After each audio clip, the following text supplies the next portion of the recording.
I do just want to point out one thing, that the president, everybody in Washington, whether they want to admit it or not, knows that this president is right when it comes to tariffs and when it comes to trade. In fact, Democrats have long said that the United States of America has been ripped off by the countries around the world. They just don't want to admit it now because it's President Trump who is saying that. In June of 1996, Nancy Pelosi spoke on the House floor. She urged her colleagues at the time to fight against the status quo trade policies that had contributed to America's trade deficit with China. In fact, Nancy Pelosi said, "How far does China have to go? How much more repression? How big a trade deficit? How many jobs have to be lost for the American workers?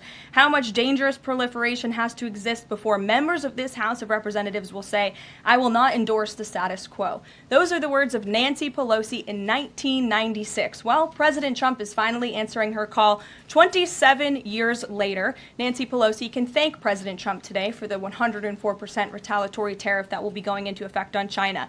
In 2007, Chuck Schumer spoke of our nation's crippling trade deficit, saying these are the kinds of records the American people don't want us to be breaking.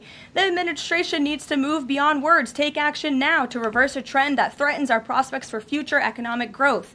And Chuck Schumer said that in 2007. Finally, in 2025, President Trump is taking action. Recently defeated Democrat Sherrod Brown said on deficits in 2012 that our deficit then at China had reached an all-time high, and it was on pace to recede last year's record. The trade deficit had cost American workers millions of jobs at the time.